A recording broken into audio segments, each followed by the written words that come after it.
Pessoal, hoje eu ia falar sobre as musas para vocês. E o que são as musas? As musas, pessoal, elas são as deusas das artes. São as deusas responsáveis pelas belas artes. E elas são filhas de Zeus e de Mnemósine.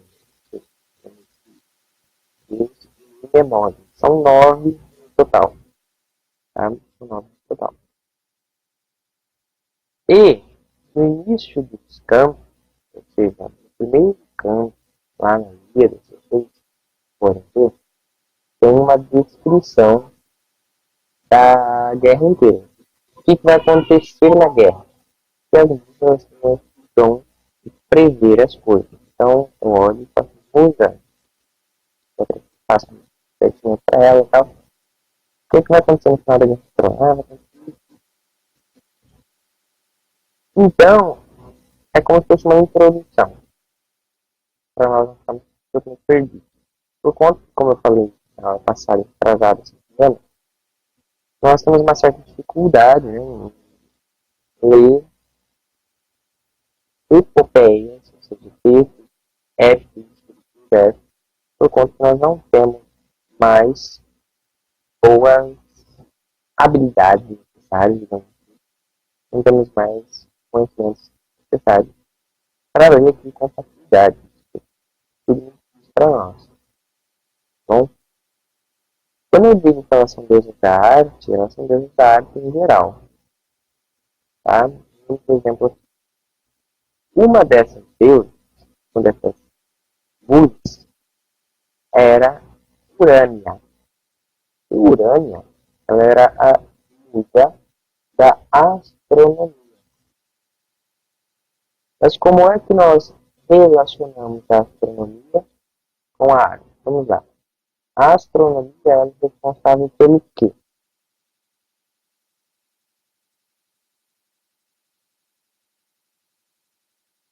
O principal foco da astronomia.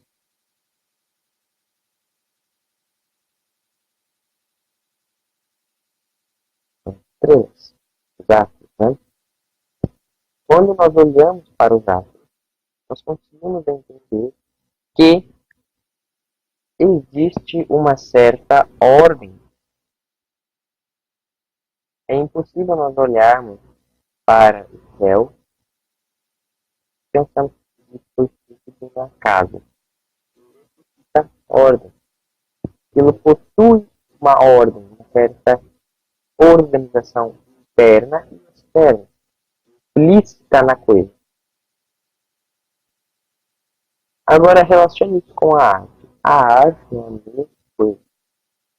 Ela possui, ela deve ter uma ordem interna e externa, implícita na coisa.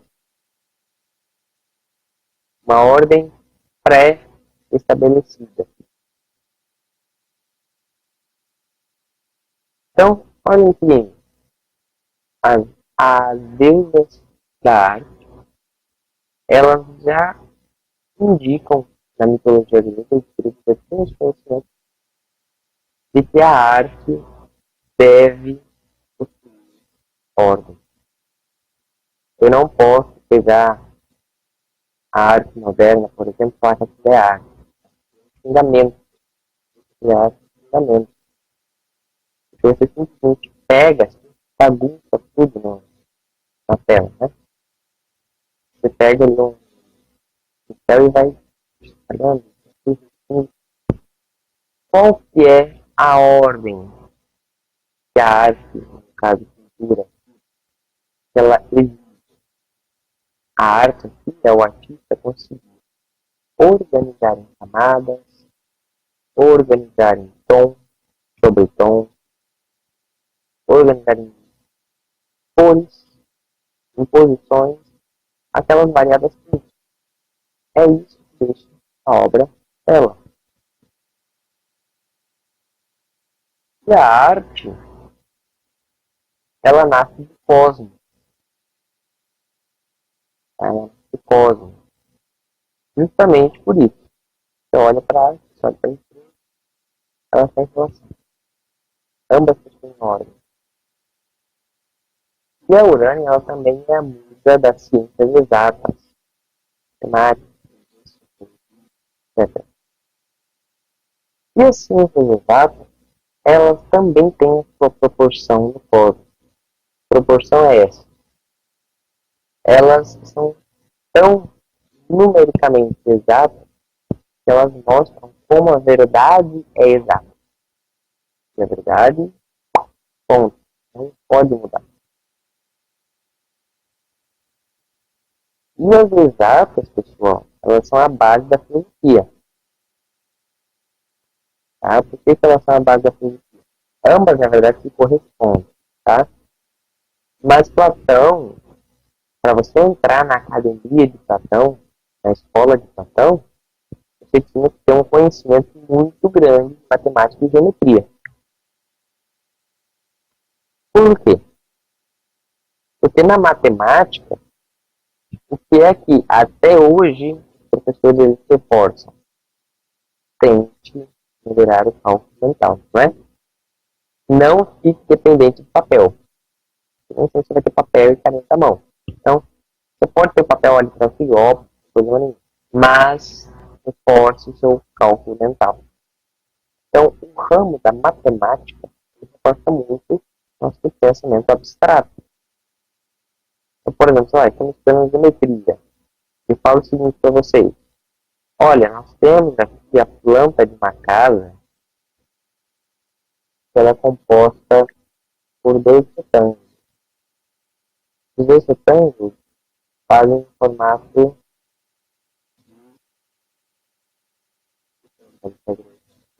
de L. Um dos retângulos tem 10 metros de largura e 20 de comprimento.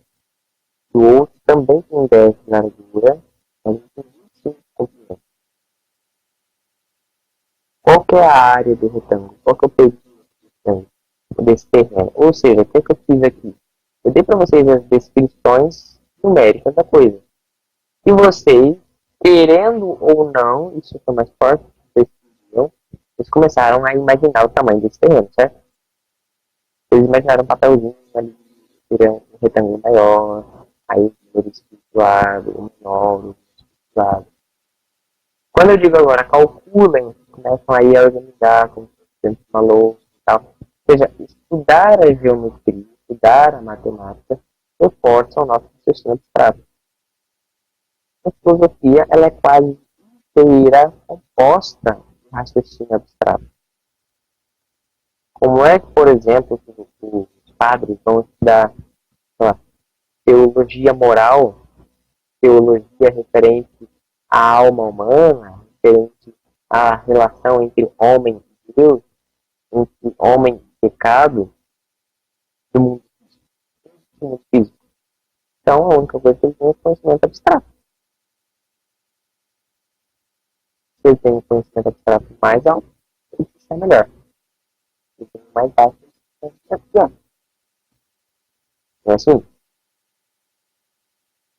Exatamente assim. Por que eu digo que ambas se correspondem?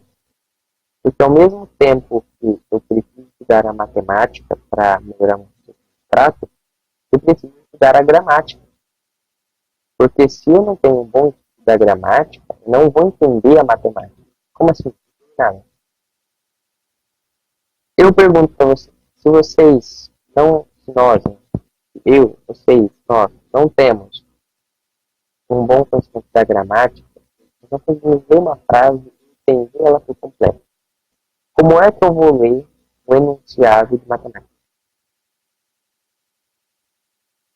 Se eu não sei a gramática básica da língua portuguesa, como é que eu vou ler o enunciado de matemática em língua portuguesa? Não dá. Eu vejo que as ciências exatas e as ciências humanas, elas correspondem intimamente.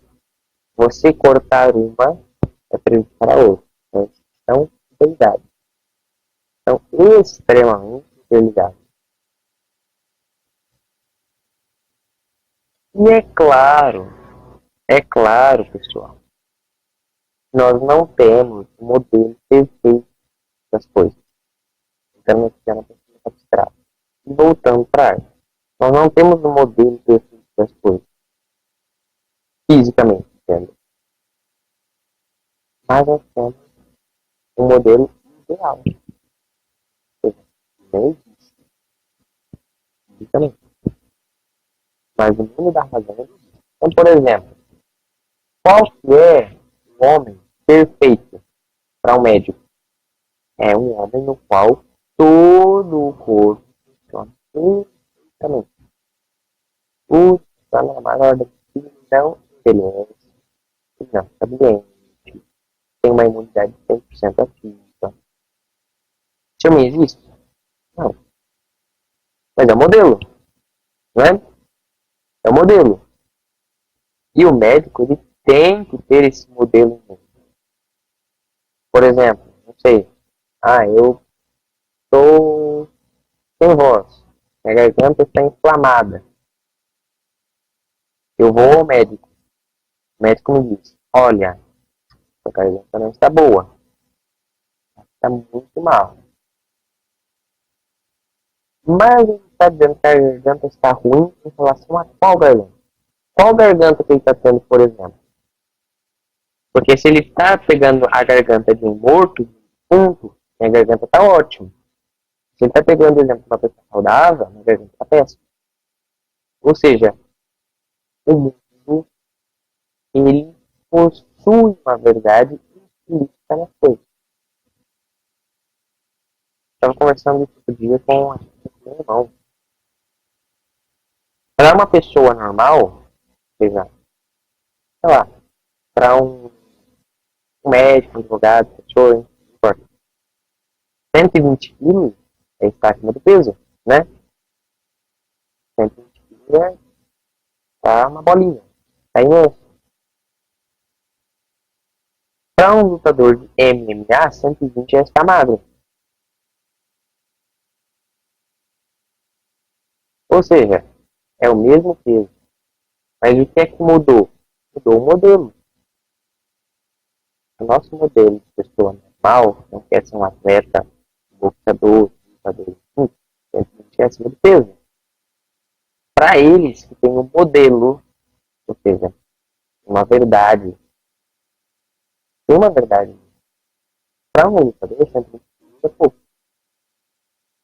Pesos pesados, falando. Óbvio. Então, se as coisas não são verdade dessa forma, a arte também possui. Ela também deve ter um modelo. Existe a árvore perfeita? A árvore que não tem nenhum defeito, né? Aquela árvore que não tem nem filme. Que tem todas as suas folhas lá, não faz nenhuma. Tem todos os seus galhos lá, não tem nenhuma raiz, não tem nada. Dá frutos todas as vezes. Existe essa árvore? Não. Mas ela é um modelo. Mas o seu modelo, ele é autoritário. Né? O seu modelo de paciente, de homem saudável.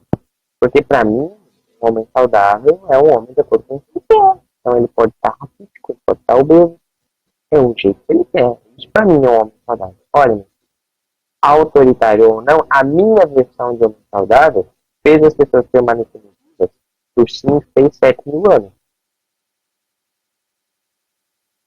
Ou seja, se eu quero ver se aquilo é verdadeiro ou não, é só olhar para trás. É só olhar para a história. Pega um exemplo básico. Veneno.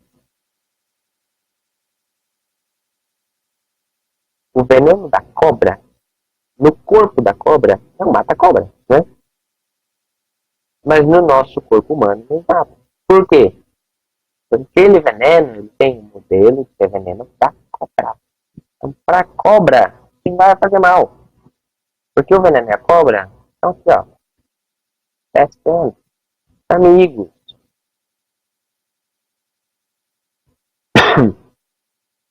A relação entre veneno e cobra está implícita no ser dos dois. Agora, a relação entre veneno e eu está repreendido, né? Porque não está na minha natureza ser humano, ser veneno nas minhas leis. Ah, mas isso também é verdade? Essa sua verdade é autoritária? As pessoas podem ter veneno. Não estou falando que não podem. Mas está errado. Estou falando que o teu corpo aí, ele não foi feito para ter veneno. Prova. Eu provo para você. Todo mundo que foi picado, não tem que ser tratado, morreu. Ou seja, as estrelas mostram, a natureza mostra que existe um modelo ideal. Que existe. Alguém olhou e disse assim, isso aqui está perfeito. Todos os demais devem ser este.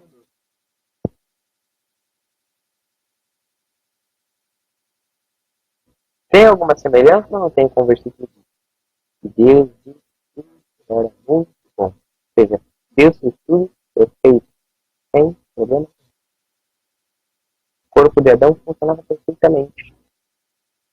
E perguntar para o médico, doutor, qual que é o corpo mais saudável, o modelo de corpo saudável? Se ele fosse responder de acordo com esse pensamento, ele diria o de Adão, antes do pecado. Porque é o corpo perfeito. Tem... Então, eu olho e falo assim, beleza, o que que Adão fazia? Qual que é a alma perfeita? Qual que é a alma que mais é santa? A alma. Então, se eu tenho que olhar para um corpo saudável e falar assim, beleza, tem que ficar com aquele cara ali, para eu não ter hipertensão, ansiedade, excesso de sal no corpo, gordura, possível doença. Eu tenho que ter com aquele cara ali. Eu tenho que treinar, eu tenho que ter uma dieta saudável. Se eu olho para o corpo e faço isso, por que raios eu não faço palma também? Ah, beleza, amor, eu preciso cumprir o mandamento, chamar um próximo, interessante, cuidar, obra de caridade. Por que eu não faço isso? Tudo isso, todo esse raciocínio, vejam onde ele nos trouxe. Ele nos trouxe até Deus. Então, olha só, nós começamos falando lá de Urânia e as estrelas. Chegamos a Deus criando. São Tomás de Aquino, ele desenvolveu, ele escreveu 5 caminhos, 5 vias, muito famoso. São as 5 vias de São Tomás. Podem até pesquisar na internet depois. E ele escreveu essas 5 vias para você convencer uma pessoa que é ateia, ou seja, não acredita em Deus, 5 argumentos rápidos para você convencer alguém que Deus existe. O argumento número 1 é o motor imóvel. Esse motor imóvel, Aristóteles fala pela primeira vez dele, quanto mais já no catolicismo. Nada pode mover a si mesmo. Como assim nada pode mover a si mesmo? Eu pergunto a vocês. Eu posso, por livre e espontânea vontade, quando eu caminho, eu posso mover o meu coração do metro 1 para o metro 2? Ou seja, pensem comigo. Eu estou querendo andar com as minhas pernas, certo? Mas o que é que faz o meu coração estava aqui, quando eu estou andando, de acompanhar o meu corpo? Ou seja, ele não está parado lá e as pernas estão andando sozinhas. O que é que faz isso? Não sou eu. Eu não penso assim, coração, assim, eu vou andar agora, pelo amor de Deus, cola na tela, não. É o seguinte, cara, então você me monta, acompanha. Eu não sou, porque eu não penso. Eu não penso isso. Ou seja, quem é que morre? Quem é que mantém a minha existência? Eu não sou, porque eu não fico pensando na minha existência. Alguém mantém a existência de tudo. É um motor imóvel. Eu coloquei uma cascata porque é o exemplo que falei para usar de uma cascata. Ou seja, imagina uma cascata lá com seus degrauzinhos. O degrau está se mexendo? Quem está mexendo? A água. É a água que vai passando. Ou seja, Deus, quando ele manda, quando ele coordena alguma coisa na existência, ele faz isso através dos anjos. Ah, então quem é que me protege? É o meu anjo da guarda ou é Deus? Como que as perguntas vezes, né? Quando eu decido proteção, eu peço para Deus ou para o anjo da guarda? Eu peço para os dois, porque é a mesma coisa. Deus, lá no topo da cascata, ele fala assim, cara, anjo fulano, já precisa proteção tua, parceiro. Tá na estrada, tá no carro, assim. Manda, cuida dele. Lá no topo da cascata, ele vai passando de ano para ano. Aqui no finalzinho da cascata, antes de chegar em nós, chegando os anjos da guarda. O anjo da guarda recebe a mensagem, opa, Deus está falando para cuidar do meu protegido. Vou lá ficar com ele. Ou seja, Deus está cuidando de mim através do meu anjo da guarda. Então Deus mantém a existência. É o motor imóvel. O motor não sai andando sozinho, é ele que movimenta. Imagina um carro, quem é que está andando? É o carro ou é o motor?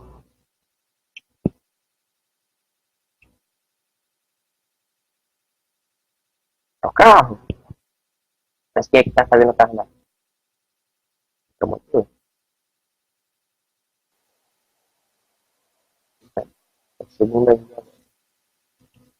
A segunda via, pessoal, é a via da causa eficiente. Que é a via da causa eficiente. Toda causa, pessoal, possui um efeito. Né? Então, toda a ação ela possui uma consequência. Então, vamos inverter. Toda causa possui um efeito, toda ação possui uma consequência, toda consequência possui uma ação. Certo? Então, imagine aqui o universo como efeito, como consequência. O universo é a consequência, logo, uma causa, um efeito primário. Alguém que vai pôr a fileirinha do dominó para pensar. E a causa, ela deve ser primária e anterior ao efeito. Exemplo, a possibilidade, né? Imagine ter um pianista. Existe a possibilidade da música ser tocada, da música ser ouvida antes do pianista sentar e começar a tocar? Não. Por quê? Porque é uma consequência. A consequência vem depois da causa. Ou seja, qual é a causa? Qual é a ação? O pianista está lá tocando. Qual é o efeito? A consequência? Nós estamos ouvindo a música. Não dá para inverter a ordem. Dá para inverter a ordem. Né? 3. Slide geral. Só, vejam que. O Parmênides, foi um outro filósofo anterior a Sócrates, ele nos diz que os seres, eles têm que ser uno, imutáveis e eternos. Como assim? Um ser não pode ser duplo, não pode ser e não ser ao mesmo tempo. Então, não é possível que haja um Pietro, dizendo agora, e haja outro exatamente igual, sem mudar nada aqui do meu lado. Então, são duas coisas diferentes. Ah, não é igual. Procura. Em algum lugar vai ter alguma coisa diferente. Aí você vê com um robô, aí você vê com alguém parecido. Enfim. Não dá para as coisas existirem e não existirem ao mesmo tempo. Elas são únicas na existência inteira. Então, você não pode ser repetido. Não houve e nunca haverá outra pessoa igual a você. Biologicamente, estamos falando. Pode ser a mesma alma. São símtomas especiais. Eles são imutáveis. Ou seja, a planta não deixa de ser planta porque ela foi tostada, porque ela foi queimada, pisoteada. Ou seja, o ser não pode ter mudanças, senão ele deixa de ser o que ele era. Ou seja, eu, já, sei lá, se eu pinto o cabelo, se eu corto o cabelo, se eu fico mais moreno, se eu fico mais queimado, porta. Tudo isso não vai mudar a minha natureza. Quais são as minhas naturezas? Primeiro, egoísta. Segundo, o serviço. Terceiro, o dotado de razão, inteligência. Quarto, um ser humano. Quinto, um homem. O que quer que eu faça, pinto cabelo, corto cabelo, fico queimado, visto uma roupa, não altera nada dessa coisa. E ele tem que ser eterno. Porque tem como o ser, ou seja, a existência, ela começa, alguém empurra o não. E ela acaba na metade do caminho. Ou seja, não há como a existência voltar para um nada. Porque ela só volta daquilo que ela veio. Então ela não pode vir do nada. Ou seja, ela tem que ser eterna. Quem que é uno, imutável e eterno? É Deus. Então Deus é o princípio do ser. Se Deus é o princípio do ser, Deus dá origem a todas as coisas. Porque, como eu falei, tem como um pé de manga dar limão? Não dá. Tem como uma mulher dar à luz um cachorrinho, ou o contrário? Não dá. Por que não dá? Porque as coisas, elas têm a relação. Então, nós existimos. Oba, que bênção! Alguém que vinha, ou seja, era eterno. Não mudou nada, não muda nada, não muda nada. É único, seja Deus. Deus mantém a existência. Pois nós somos a vida da perfeição. É aquilo que nós percebemos quando nós vamos para a natureza. Nós fizemos no início da aula. Nós olhamos para a natureza e falamos, possível, do acaso. Que eu olho uma savana, que eu olho uma floresta tropical, que eu olho uma praia, que eu olho um riacho, que eu olho um sertão, um deserto de neve, não importa. Tudo, a natureza inteira, ela atua em harmonia. Ou seja, ela é perfeita. Ela é perfeita. Tudo está no lugar. Tem como nós vimos, mangueira da limão? Não dá. Então, se a natureza possui essa ordem, era ordenado. Se ela possui essa racionalidade, ou seja, que tipo de racionalidade é essa? Vou pegar só um exemplo. Qual que é a finalidade do deserto do Saara? Você conhece a finalidade do deserto do Saara? O deserto do Saara é a maior mina de ferro do mundo. Dá para você extrair o negócio, porque ele está presente na poeira. A poeira do Saara é a poeira que mais tem ferro no mundo. Por quê? Porque todo bicho que morre lá no Saara se decompõe e fica no chão. Então o chão do Saara é repleto de nutrientes. A poeira do Saara. Esquece o Saara um segundo. Lá na Amazônia, a Amazônia é um dos solos mais pobres do planeta. Por quê? Porque fica chovendo o dia inteiro, 24 horas por semana. E do ano inteiro, pensa esse solo, ele não tem nutriente nenhum. Porque a água escoando o tempo todo. Não para nada. O vento que bate no deserto do Saara carrega, por ano, 30 toneladas de poeira até a Amazônia.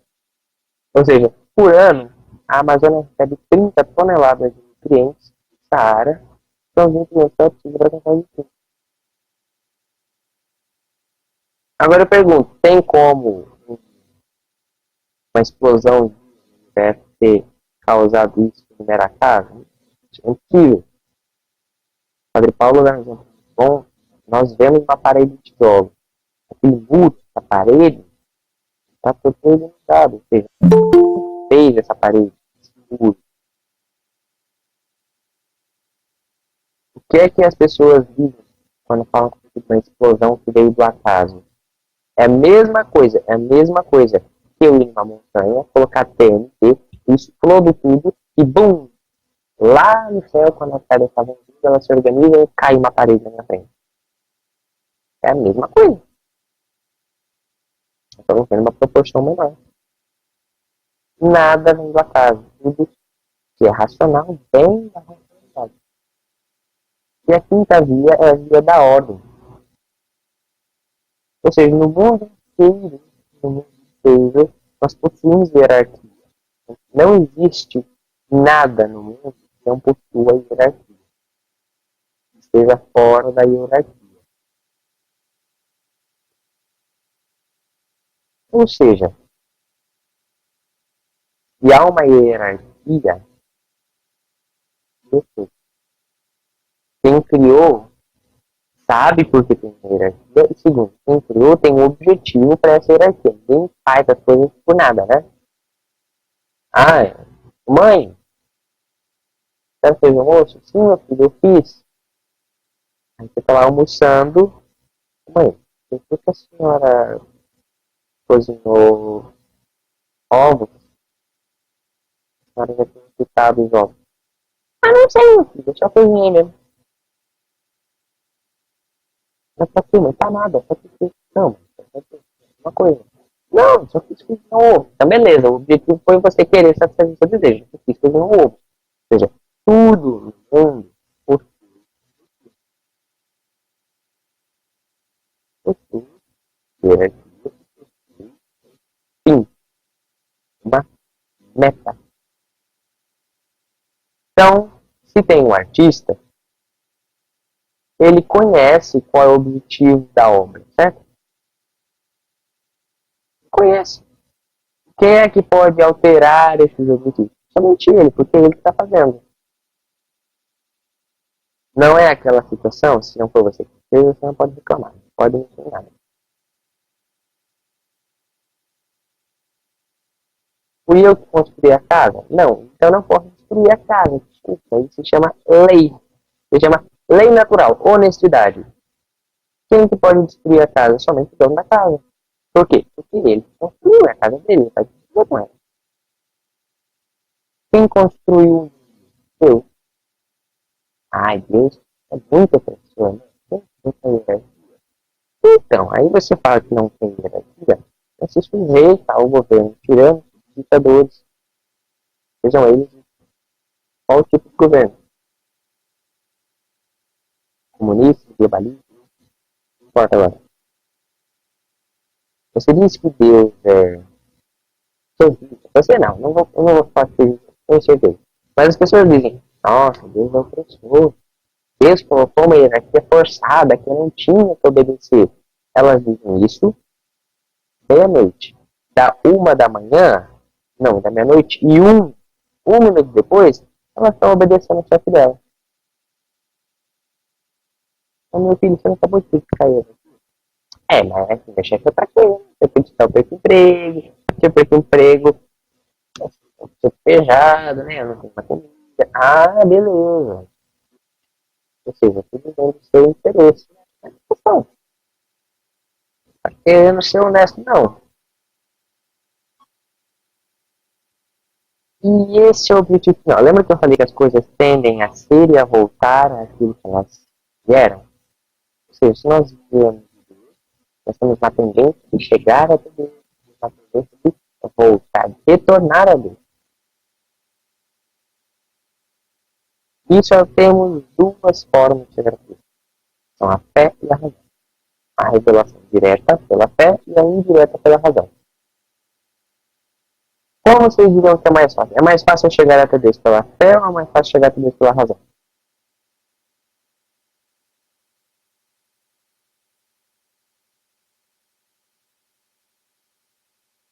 É mais fácil pela fé,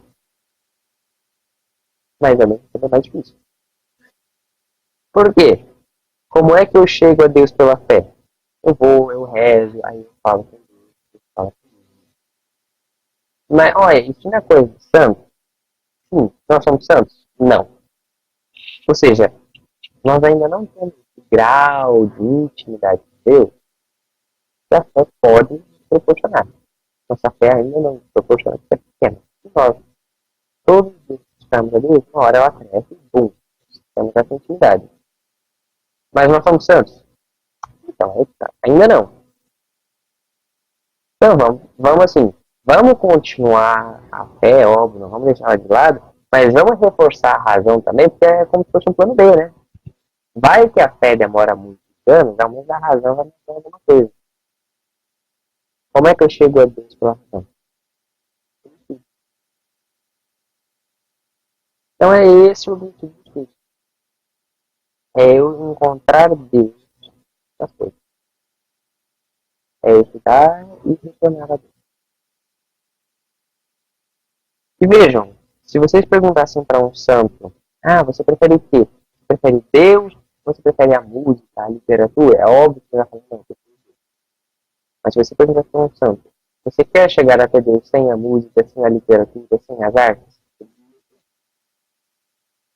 Porque a razão, a música, a literatura, o canto, as artes, a poesia, etc., elas nos ajudam e muito, não é? Esse negócio de que não é só fé, eu só vou usar estudo. Se eu estudo, eu posso ficar orgulhoso. Estudo não é coisa de católico. Católico tem que pegar o conhecimento já para a senhora, tem que fazer a adoração do Cristo, tem que usar. E isso é uma influência protestante tremenda. Mas aí que tá, quando eu estudo, eu posso cair em furada, né? Eu posso cair em furada. Por exemplo, lá no século IV, Ário, ou seja, o padre que propagou o arianismo, era um homem culto, estudado. Então, logicamente, os fiéis confiavam nele. Certo? Nós já confiamos no padre naturalmente. Se é um padre santo, né, estuda, reza, mais ainda, mais motivo para confiar. Aí essas pessoas vão lá, confiam em Ari de olhos fechados e de repente descobrem que ele estava errado. Oh, puxa vida, por que que eu não percebi isso? Por que que eu não entendi? Então o estudo, além de ele levar a Deus, ele ainda é remédio. Remédio para não cair furado. Para não cair furado.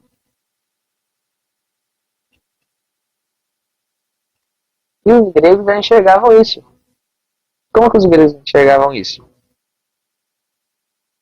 Antes do Olimpo existir, houve a titanomaquia. Foi titanomaquia. Lembra que eu falei lá atrás, nas primeiras aulas, que Deus foi lá. Vocês estão vendo?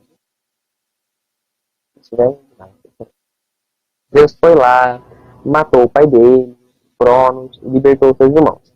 Nisso começou uma guerra com os titãs, os deuses venceram e deram um olho. Lembram disso? O Zeus olhou e falou assim: nós temos que contar essa história para todas as pessoas. Mas como é uma história muito sagrada, nós temos que contar de uma forma de epopeia. Ou seja, é uma música, é um épico, uma música épica que será contada em versos. Então, José, que tá, assim, ninguém sabe fazer isso. Tá querendo uma coisa que você não sabe fazer. Então, Zeus vai, se une a Mnemosine, que era a deusa da memória, e eles geram as 9 musas, as deusas das artes. Olha que incrível. Deus, daqui a pouco nós veremos, Deus representa muito bem a razão. Quando a razão se une com a memória, elas geram as artes, as boas e verdadeiras artes. Quando a razão e a memória se unem, elas geram as artes. E com tudo isso no meio balaio de gato, eu espalho a boa nova. Qual que era o objetivo de Zeus? Era propagar aquela boa notícia. Nós vencemos a guerra. Como é que ele fez isso? União entre visão, memória e arte. O que é que Jesus Cristo nos falou? Vamos lá, eu peguei até o original latino, lá da Vulgata. Ubi enim sum tuo, kai tres congregatum nomine meo, ibi sunt medio eorum. Onde, pois, estiver dois ou três reunidos em meu nome, ali estarei no meio deles. Santa Catarina de Siena fez uma revelação de que esses dois ou três são a razão, a memória e a vontade. Quais são aqueles três que nós vimos ali atrás? Deus, a razão, o Mnemosine, a memória e as artes. Mas, para eu fazer arte, eu preciso ter vontade de fazer arte, né? Então, gente, para rezar, eu preciso da razão, da memória e da vontade. Eu preciso da razão para olhar esse corpo. Sim, vamos rezar. Dá o texto. Você pode fazer o que você quiser, agora nós vamos dar o texto. Nós vamos parar e quieto fácil. Fica quieto aí. A memória me diz assim, olha, quais mistérios são esses? Ah, eu o nome. Lembre-se, então, eu fiz tudo para salvar você, a sua alma. Para salvar a minha alma. E a vontade fala o quê? Olha, corpo, calma. A razão já mandou você ficar quieto. Memória, obrigado por me lembrar. Vamos rezar? Ou seja, são os mesmos. Memória, razão e vontade. São as três coisas que eu preciso para espalhar o evangelho. Seja para mim, seja para o próximo.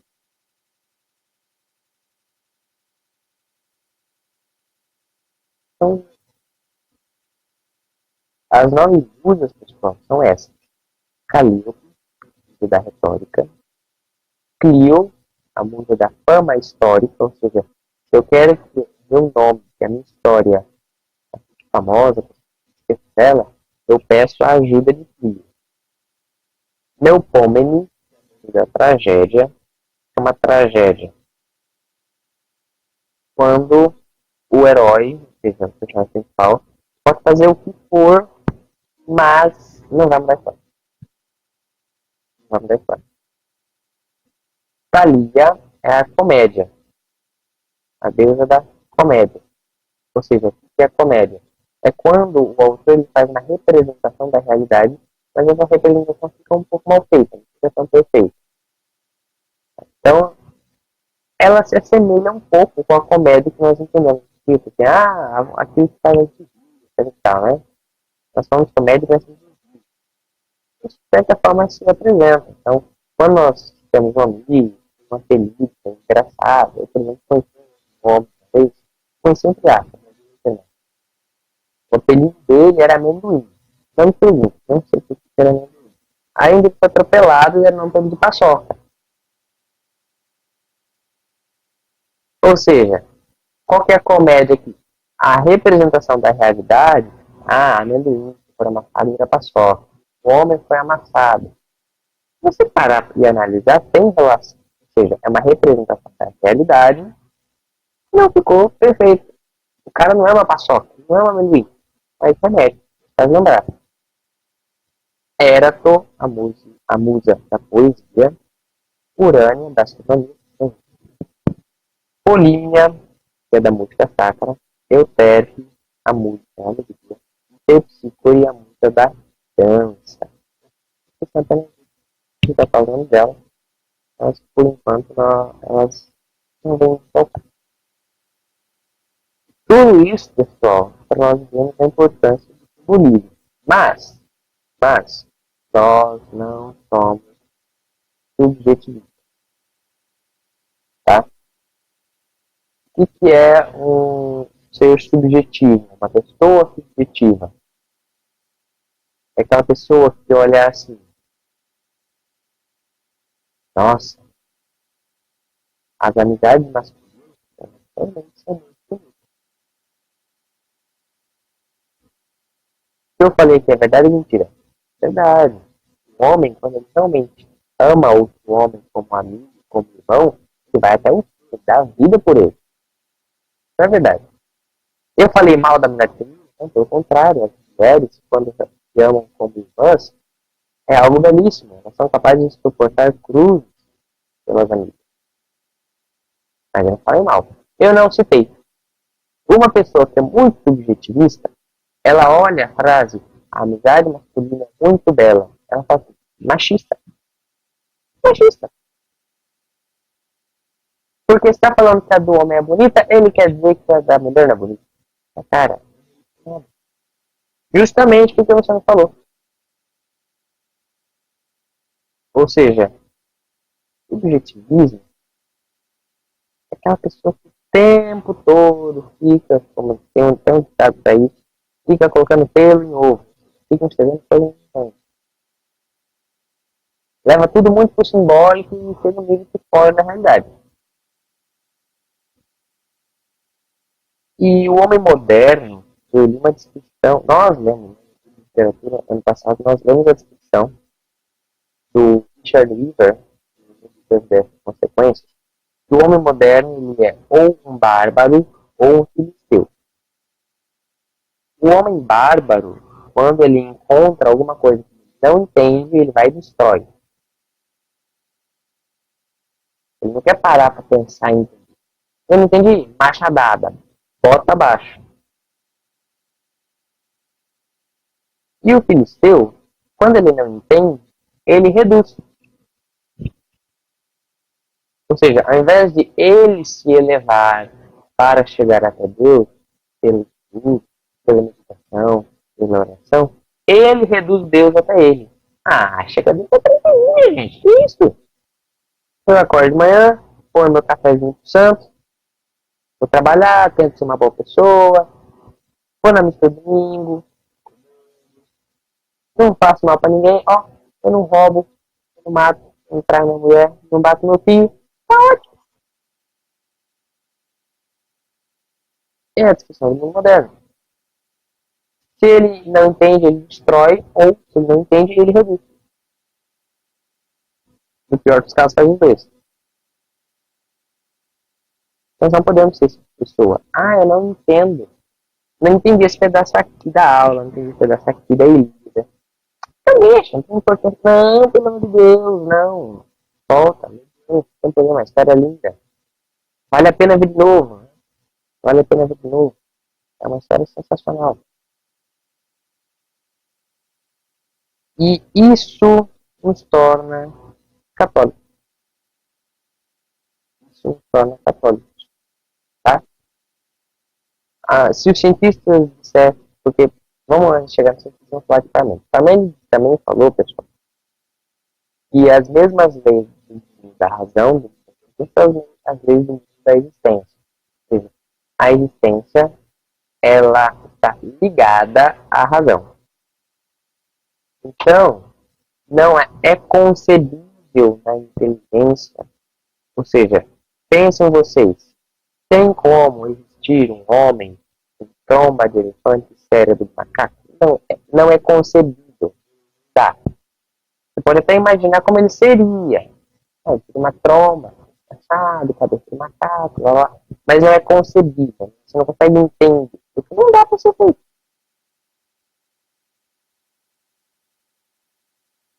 Mas, tem algumas coisas que você olha e você não tem aquele modelo que eu falei lá atrás para você se espelhar. Porque no nosso mundo, quando eu quero explicar alguma coisa, nós usamos exemplos. Né? Ah, nossa, então, o padre me falou que a situação que eu estou vivendo em casa é muito difícil. Mas que eu vou ver você como Santa Mônica. Eu devo olhar para você como Santa Mônica, me ajuda. Ou seja, o que o padre fez? Ele pegou uma coisa, já é acontecido. Pegou um mundo material para explicar o natural. Seu filho quer se converter? Ele é seu filho. Você é a mãe dele. É ele por ele. Ele parte do material, pega no espiritual. Tem algumas coisas que só existem no espiritual. Como é que eu vou pegar um referente aqui no material? Como é que eu vou falar de alma humana?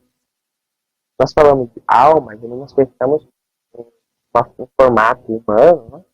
Meio branquiçado, bastante fantasia, fica colado no nosso corpo, tipo a sombra do Peter Pan no filme. Pensamos na alma humana algo mais ou menos assim. Tem gente que pensa que é anjinho, um anjinho, né? Enfim, a imaginação vai longe. Mas é sempre algo parecido. Mas você tem algo no material, no concreto, para mostrar para as pessoas? Não, não tem. Bom, então não vamos mais falar de alma humana. Não, você está vivendo tudo de novo. Você não tem que subir. Cara, pera. Não deixa o elevador. Não ponha o boi atrás do carro. Não ponha o carro na frente do boi. Vamos devagar. Você não tem material? Vamos pegar uma situação material que funciona exatamente como a alma humana funciona. Nossa, cara, mas a alma humana, ela é muito doida, né? Porque assim, uma hora ela ama a Deus, uma hora odeia. Como é que ele vai pegar? Como é que ele vai pegar todas as situações da alma humana e vai colocar no mesmo balaio de gato? Cara, outros já fizeram por nós. Homero já fez. Homero foi tão incrível que ele conseguiu descrever a alma humana inteirinha.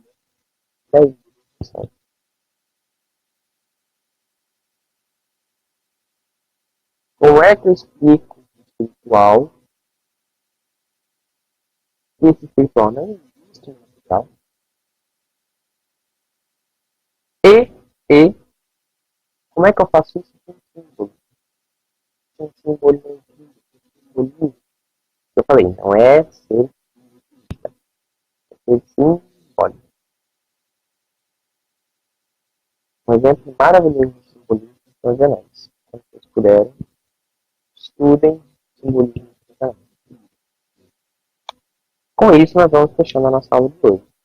Bom, agradeço muito a todos, maravilhosa. Essa aula é incrível. Toda vez que eu faço essas aulas, eu saio revigorado, porque conhecer a verdade, ela nos alimenta a nossa alma. Santo Agostinho, quando disse que nosso coração está inquieto até encontrar a Deus, não se refere ao plano espiritual, e também se refere ao da razão. A nossa razão, ela anseia pela verdade. E até nós encontramos a verdade, ela não se acalma. Bom, pessoal, encerramos aqui na próxima semana.